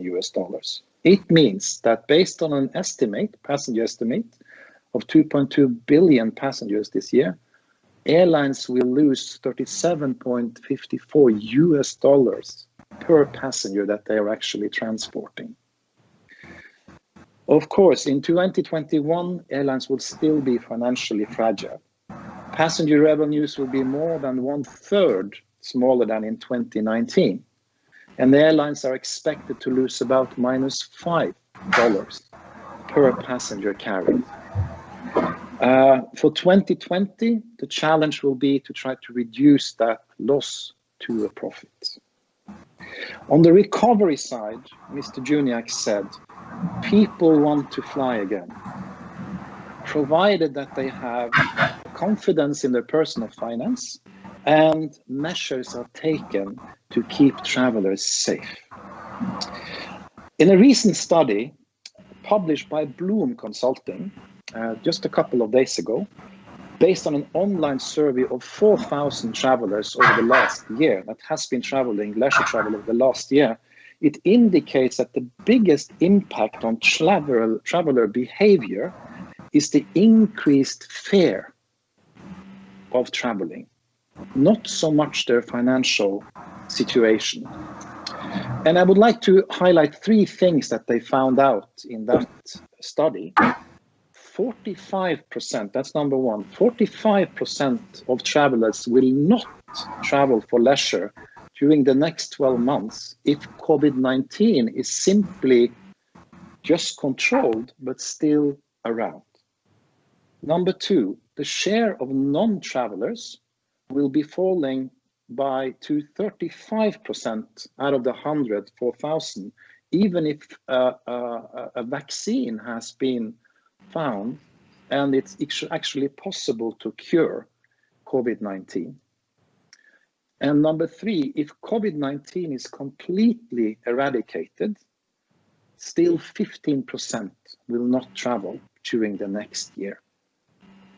So the fear factor is what they focus on, is really what they see is very different to many of the, information that many of us have seen. So each traveler that responds to any of these 3 above scenarios that I just mentioned claimed feeling unsafe as the overreaching reason for why they don't want to travel. So we might be in a situation where we might lose 15% of our leisure travelers, doesn't matter what we do. And maybe even forever, because that's what they are sometimes stating in some of these conclusions, if this becomes a reality.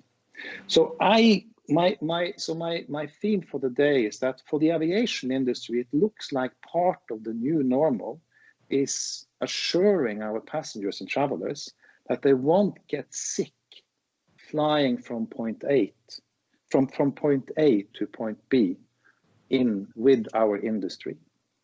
And but before we start on the safety part, I would like to ask the professor, what do you think in the IATA's forecast and their fair findings and so on indicated that the survey that is made by Bloom Consulting, it paints kind of a bleak picture of the recovery for the industry. And IATA indicates that the industry might be back in profit back in 2022. In your opinion, taking into consideration that it might be some fear for actually traveling out there, do you really think there is actual demand enough to reach that kind of goal of being profitable again in 2022?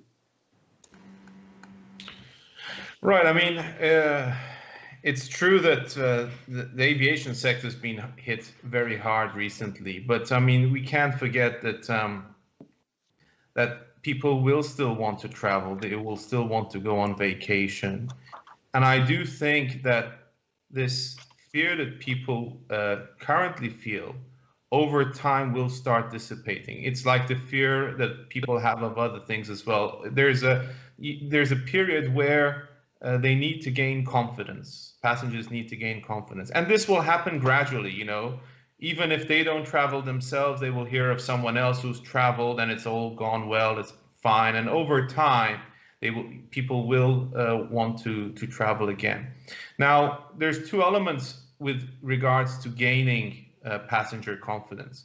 There is the real element of people's health and security, which obviously airlines and the industry need to deal with. However, the other element, which is equally important, is people's perception, their perception of whether they are safe, whether their travel is secure. And I think as an industry, we need to address both of these elements. However, I am confident that if we look back, you know, we've had other pandemics before. Yes, it's never been as serious or industry-wide as it has been in this case.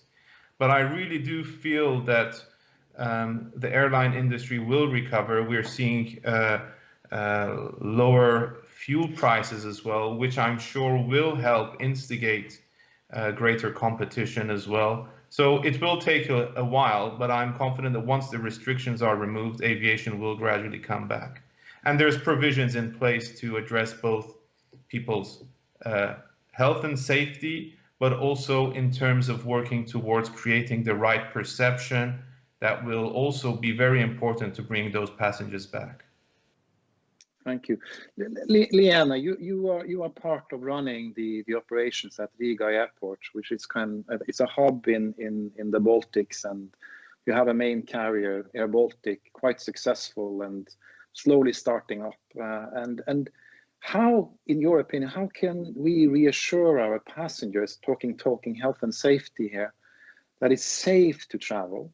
And what, in your opinion, can we do to actually convince them? What do you? Yeah. What is? Yeah. I would like also to share our experience at Riga Airport, what we have done and what we believe are the right way to do to ensure passengers being safe and healthy, and that travel is nothing that can harm them. So we have introduced a program forbids the virus from traveling. And it is based on, let's say, 5 pillars. One is ensure safe travel for passengers, and the safety measures, I believe they should be visible, like temperature measure, wearing masks, distancing, and this disinfection of hands and washing of hands. These simple things, but if we remind that, and if we are reminding that these simple things can leave you safe and the travel then will be safer for you, that will help. And that's number one. Then number 2 is to protect our employees and to make all protective measures to employees that also they feel safe and they can encourage passengers to travel. So, and the third thing is infrastructure and disinfection, distancing as much as possible. That's actually the new reality, but we have implemented, and I believe for some time it will be like new normal, as it's called now. Mm-hmm. And we will follow to this. That's both in the airport terminal and also in the aircraft. So wearing masks, disinfection, yeah, that's the reality. And regarding people being afraid of travel, good to us that usually people do not remember bad things very long time, if nothing bad happens again. So if the infection will go up again somewhere, then it can be bad for us. But if no, then I believe with these safety measures, these simple things, we can renew our passenger flows in a couple of years. Mm-hmm. Oh, thank you. And for Daniel, if I may call you Daniel, I mean, you just won a big tender in India, with the Noida airport, which is a huge undertaking.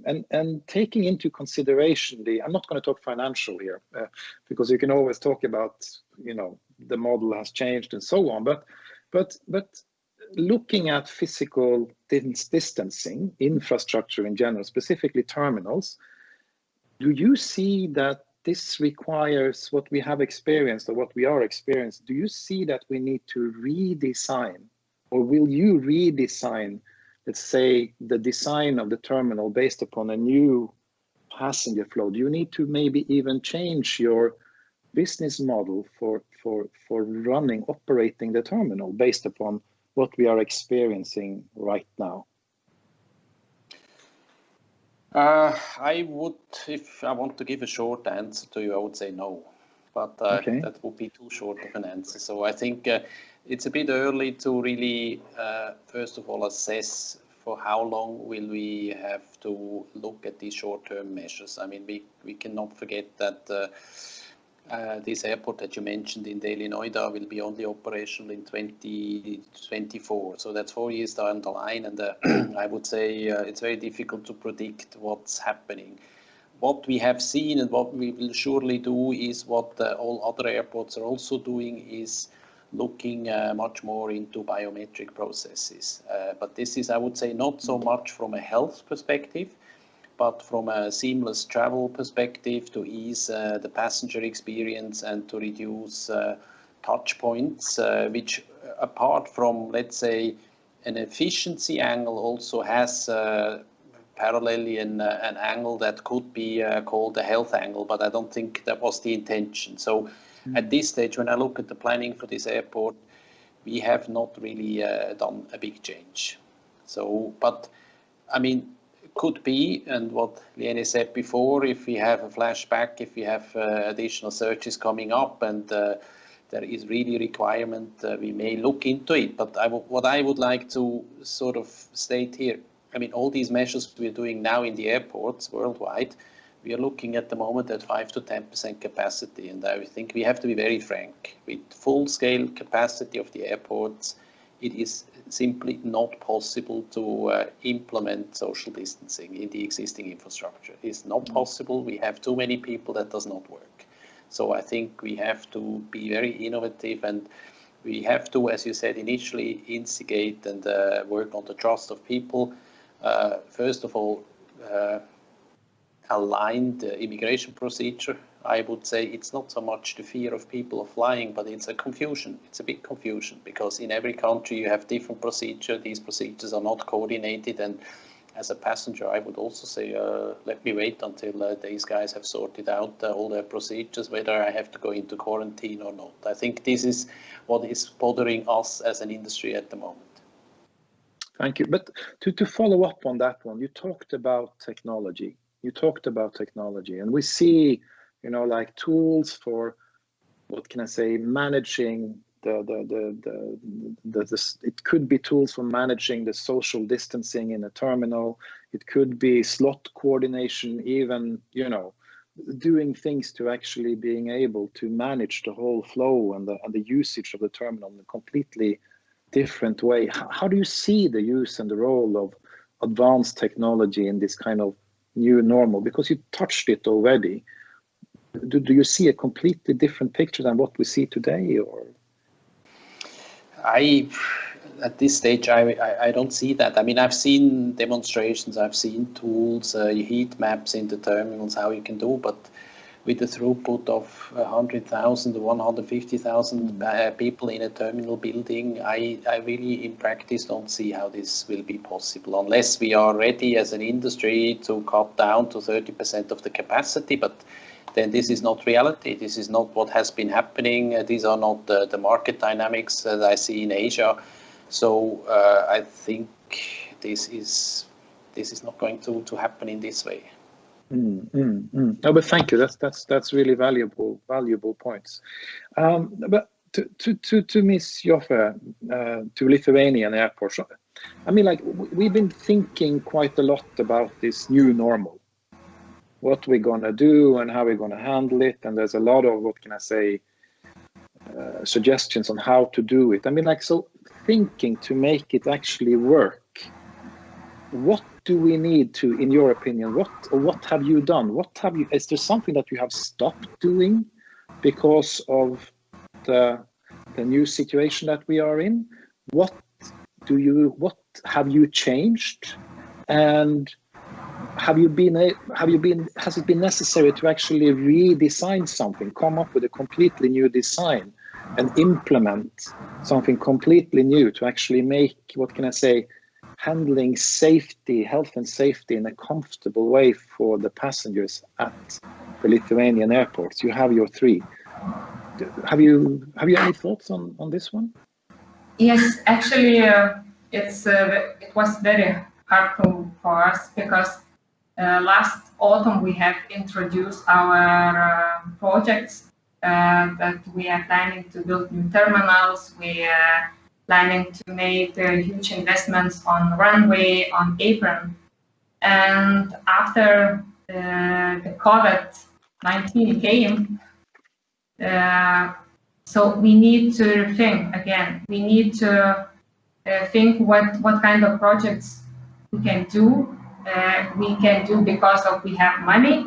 We can do because of its safety issues and so on. So that was really huge work, and we canceled it or moved, I would say, forward a lot of projects to all 3 airports. And what we think it was the most important for us, for our partners, to start the operation again is to continue work with our stakeholders. And first of all, municipalities, some of the business organizations, and as well as our Ministry of Finance and Transport. So this collaboration and working together actually, we think, has done a lot, because we have opened Vilnius at 13th of May with Lufthansa, and now we continue to open new routes, working together with the ministries.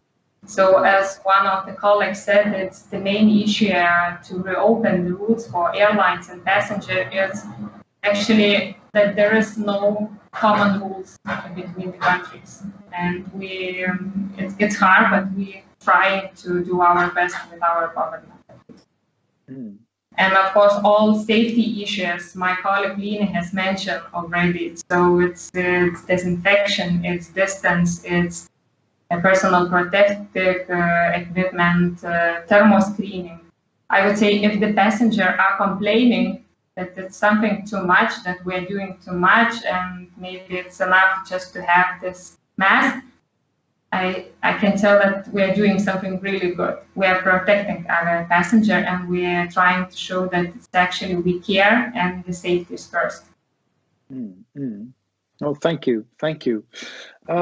Colonel, I would like to, because we talked a little bit about cleaning here, and of course I know this is not your area, because it's emergency response, but I'm quite sure that Indigo has introduced some, what can I say, different procedures when it comes to how to clean and sanitize your aircrafts and so on. So it's looked upon as a key component, like the cleaning part right now, to keep, what can I say, people feeling safe and so on. And what has changed at Indigo when it comes to aircraft cleaning? And how do you think these cleaning procedures, what can I say, will affect your operations also? And then, I mean, like Indigo is also a low-cost carrier. I have many questions, but Indigo is also a low-cost carrier. And we all know that, airlines make money when they fly, when they're in the air.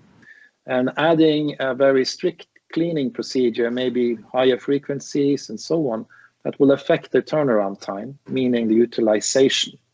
So can you say a little bit about how Indigo has approached the cleaning procedures? Are you somehow in a way to also improve it to the market? Thank you.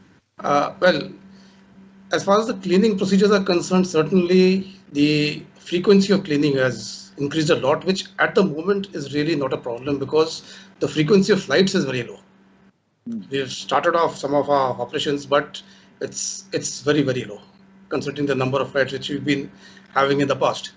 So what you talked about a little earlier, the perception of the passengers. Now, this cleaning is not only for what the health authorities tell us, but also to build in confidence amongst the passengers. And that is why it is important that we keep doing this and make it more visible, which actually brings me to my own topic of crisis communications. Because not only do we have to do the things, we also have to make people know that we are doing it. And so our thrust has been in introducing new ways, introducing all these methods for, now in India, in the airports, the cleaning process is actually starting right from outside. So it is not just the airline which is affected, but it is the whole airport. So before the persons go in, they are being sprayed, they are being given masks, they are being given, now it has come that they will have a full screen. The DGCA in India has now mandated that the center row will be kept vacant. The last 3 rows will be kept vacant. So there are a number of things which have been introduced. What we are trying to show in Indigo is that we are trying to build up the confidence of the passengers that it is safe to fly again. And when you talked about low-cost carrier, that is an advantage for us because our model is already low cost. We are not serving meals. We are not giving newspapers, magazines. I wonder how this is going to affect the full service carriers. I think they are the ones who would have to think about a change in their business model. because they will not be permitted to give food, and yet can they keep charging the kind of charges which they do have now? That is something they need to think about. So that is something which we need to really look at. Our turnaround times at the moment is not a problem, mainly because of the frequency of the flights. Where we do have a problem is, see, in India, we are not thinking of starting off international flights for the time being. The problem as far as the aviation industry is concerned, that we are not governed by a single set of rules. We are governed by rules to the places where we are flying to, where we are flying from. And internationally, of course, we are under international laws, but even within the country, each state is having different regulations. So we do have a problem. And to get things back, to get the customer confidence back, I think is the main thing. And if for that we have to increase the frequency of our cleaning, if we have to give more safety equipment, I think it's worth it, because we need to convey this message. And we have got a nice tagline which Indigo has come up with: the sky will be blue again. That's what we've been talking about all this time. From the day this happened, we said the sky will be blue again. When our first flights took off, we said the skies have become blue again.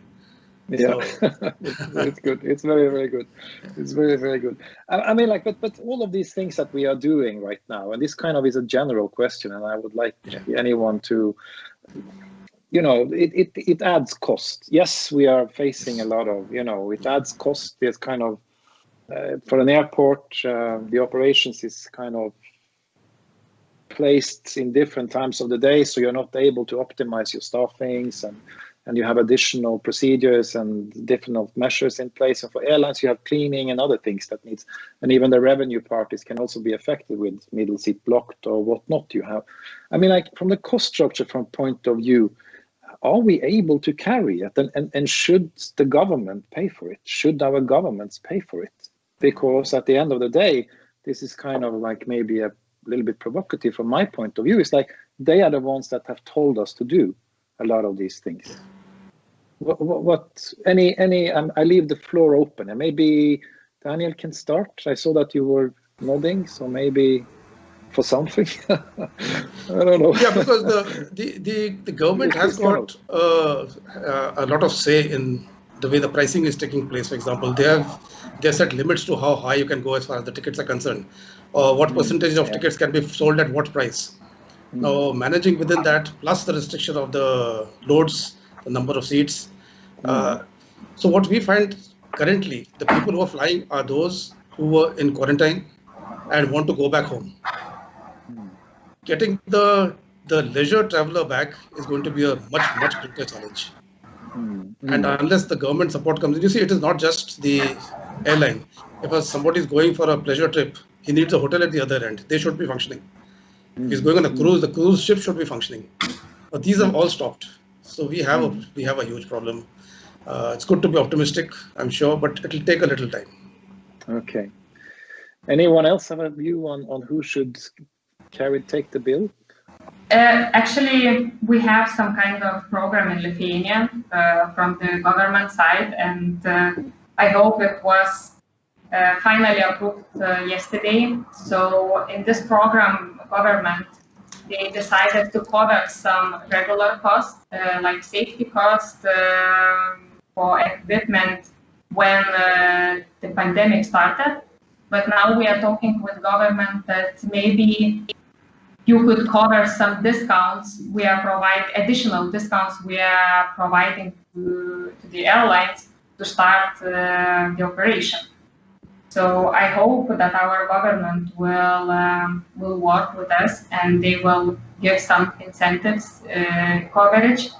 And as well, we are discussing to get some project compensation that we can move forward, because the negotiation with the banks, of course, we are getting more difficult right now.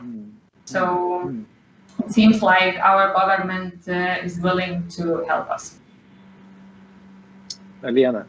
Yeah, if I may add, so in my view, the key word is cooperation, and there should not be like governments or airlines or airports or passengers should pay that, but the bill should be shared among all the parties in some way, because all we are interested in safe travel and something can come from the government side, but it's still a business, and travel is actually a high-class business, and so we cannot ask that our government support that forever, and also some risk should bear the airport itself and passengers and airlines. So cooperation and shared costs, I believe that's what should be done. Okay. Any other comments to this? I mean, maybe from my side, what you mentioned before, you can look at this like this, that it wasn't a government-imposed stop, but I think there are certain services that airports have been asked to continue, essential service. You have to have the airport open, you have to do these rescue flights. So there is costs going on there. And I think if you have zero revenue, then it's an easy calculation to see that at one stage, even the best financially strongest airport will run out of money. So we as a company, we have not applied for state aid because we said, okay, we have to consider also, apart from having a good balance sheet, the debt situation that will come afterwards. When I look more towards the airline side, what is a bit concerning to me is that we don't end up with market distortions, because we have seen in some cases very huge and large sums of subsidy, of support, and in other states where you may not have such a strong national carrier, more low-cost carriers, these state aids were not there, and surely this will have an impact on the competition situation later on, and that is probably the most concerning part of it, apart from the immediate survival of the industry. This is a concern. It has to be, and I agree with Liene, has to be approached in a cooperative approach. I think that's a very, very interesting comment that you have there. Professor, do you want to say a little bit about this? And also, what about cash and borrowing? You know, borrowing money, the government borrows you money, or if they give you cash. Can you also maybe touch on that one if you have an opinion on that issue? Well, again, as Daniel was suggesting, there hasn't been really a uniform approach to supporting the industry, right? And therefore there are situations where cash is handed to the industry in order to support it, to keep it going. Governments realize the central importance that aviation has to the economy, and in other cases, this has been provided in terms of a loan, which means that, you know, those industry agents who receive that cash, then they will have to pay it back at some point in the future. The point that I would like to add is Daniel's comments that currently at lower capacity than these measures of social distancing, for example, are possible. However, going forward, then certainly it will be impossible to maintain these, both within the airport perimeter, within the aircraft cabin. And so it's important to recognize that as the quantity of passengers increases, there will be some other elements that will come into play as well. The fear that passengers will feel flying under these current situations mean that you will have a lot of nervous passengers as well. And nervous passengers mean that the likelihood of having disruptive behavior, whether it's in the airport terminal or whether on board, that will increase as well. Now, in the past, you would have people who would intervene to try and calm things down. But nowadays, with COVID, people are going to keep their distances. And so the risk of disruptive behavior is quite high. But on the other hand, some of these things that we see coming about, these innovative, if I can say, ideas in terms of creating contactless travel experiences, these are in fact things that will hopefully stay in the industry. These will create greater efficiencies. They will create seamless travel experiences.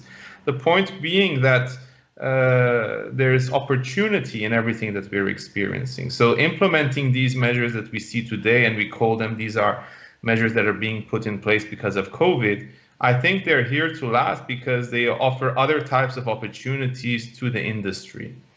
And I saw today, for example, a new product which uses ultraviolet lighting to disinfect the cabin. It's a machine that you put on board, and it has different elements to it. You take it down the aisle of the aircraft, and maybe in just half an hour or so, you disinfect the whole aircraft in quite an easy way. So there's a lot of innovation that is coming out of this experience, and I think it will present opportunities for the different stakeholders. Some of these measures will have other benefits as a byproduct.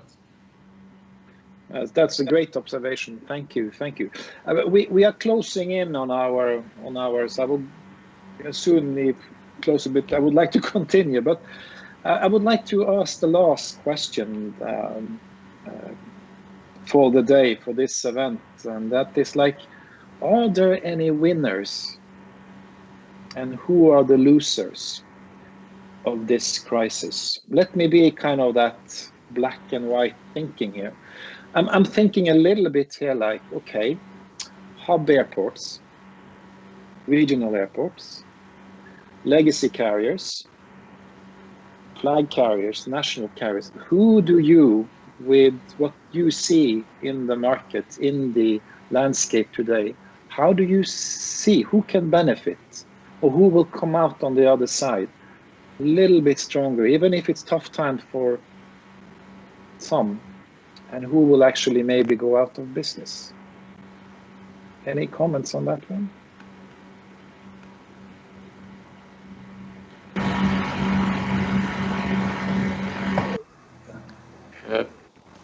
Yes, Daniel. If you want me to start, so what we have been looking at was that, and I'm talking a bit about Asia, is that the countries with huge domestic markets would probably, and obviously the carriers in these countries and airports would have a leeway there, because what we have been seeing and what we believe is that domestic markets will recover quicker than another market because of this complexity of immigration procedures. I think that's surely one of the factors. The other factor, which was always a bit astonishing to me, is the level of cash at hand that certain carriers have. And I think now the situation for carriers with weak balance sheets will be even more difficult, because what we can expect probably later on when traffic resumes is also a price war. I don't expect that the airlines will cooperate on pricing, but as soon as the capacity comes back, then it's the survival of the fittest. So I think especially airlines there with weak balance sheets are in a challenging positions. For airports, it'll be difficult, really much linked to the strength of the carrier that is operating at the respective airport. Mm-hmm. Yeah, I'm in complete agreement with Daniel. Colonel. Because what he's just described is what Indigo is. We got a very strong domestic presence. We are a low-cost carrier, and we manage things well. So I think carriers like ours will get out of this a little quicker than others. Like I mentioned earlier, the full service carriers are the ones who actually headed for difficult times. And we have seen some of the large ones in the Middle East already pruning down on the manpower, they're pruning down on the type of aircraft. So that change will come. Thank you. Liana, you from my side, I can agree that the winners will be the carriers at the airports who had more efficient business models before crisis. And also this support from the state, that also is something. If there will be support, that will give some bonuses to the carriers and the airport who will receive that. And those who had some efficiency and cash issues already before crisis, these are the most in the risk group. From the airport, I believe hub airports will resume traffic quicker than regional airports. But also like that. As Professor also mentioned, I totally agree that we all are a bit winners, that more creative and innovative solutions and processes could be implemented through such situation as we have right now. So, and that's a good thing. Yeah, no, that's true. Thank you. It's a new normal. It's just like, but that's one thing to close before it's like, do you see that the passenger mix will change at your airports and in your airline? You see the passenger mix, the segments. You know, you talked about the leisure, the business, and also how do you see that this will affect the non-aeronautical revenues? Because that's really an important cash flow stream for the airports, at least. How do you have any thoughts on that one? Do you see the passenger mix changing over the next 12 to 24? And then how will that affect the I know it's difficult questions, but it's difficult question from my point of view. The passenger will not change very quickly, and the pattern will stay more or less the same.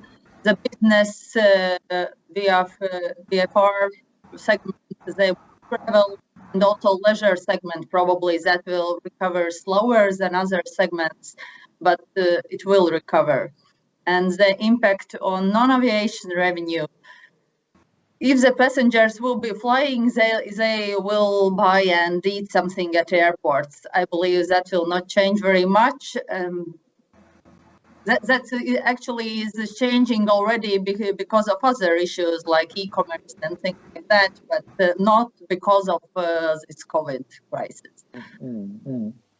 I totally agree with Lina, because we just made an analysis for 1 month, May, for the commercial revenue in Vilnius Airport, and the price per passenger is actually absolutely the same as it was before the COVID-19.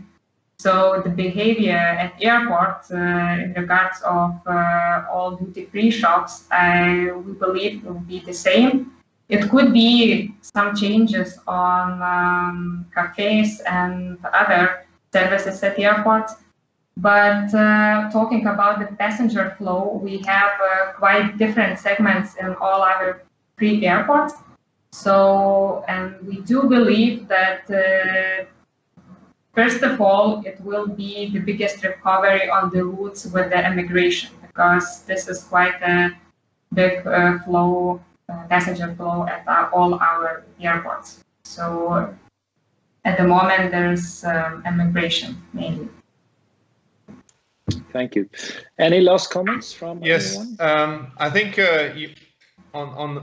in the current outlook, one of the sectors that is recovering much more quickly is business aviation. And you see the data already showing that business traffic is growing much more quickly than commercial traffic. And certainly, if ever there was an opportunity for people to justify traveling on a business jet, and this is certainly one. And I do think that that people will be more prone to using these services, businesses, individuals, etc. And then also on the business side, this experience of working remotely and from home has demonstrated that it is possible to do quite a lot of meetings and work via electronic means. And so you don't need to necessarily travel as much as maybe you used to in the past. Now, this, of course, does not preclude the need for business travel, but however, these questions will be posed, I think, going forward. One thing that you can't do is enjoy the beach or the mountains or a holiday resort via Zoom, right, or Skype. So those people will definitely continue to seek air travel to get to their destination. And obviously cargo aviation, which in these times has played a central role in terms of supporting supporting the response to COVID-19. So these are, I think, some of the winners currently.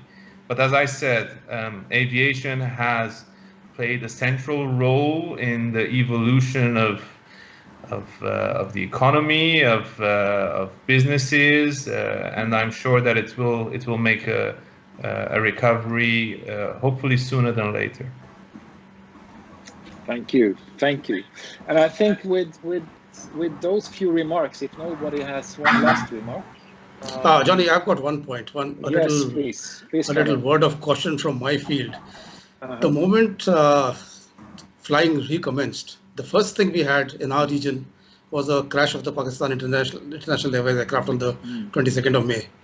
And this led to a lot of speculation among the uneducated that probably these aircraft were not being maintained during this period of mothballing, and that is why this crash has taken place. So this is something which we need to be very, very cautious and careful about, to make sure that such incidents do not occur and they do not lead to further deterioration of the public's confidence in flying. That's my two-penny worth. Yeah, no, but that's a true answer from a true emergency responsible. So thank you so much, Colonel. That's really important to remember. Make sure that whatever we put the mothball away, we keep it maintained so we can operate it as 100% as soon as we start using it again. So, but I think with those few remarks, and thank you so much for the discussion that we had today. I think, like, for you guys who is watching, I mean, like, you think and maybe hope that things will basically go back to the way that they were. I think that the answer that you've gotten today is that they will not. There will be a changed world out there. So, and it's better to kind of work with that future and that reality, and then think about how to make it work. Thank you so much for being here today, and thank you to the panelists. I really enjoyed having this discussion today, and thank you so much for participating. And for the viewers, thank you so much for listening in today. Thank you. Thank you. Thank you.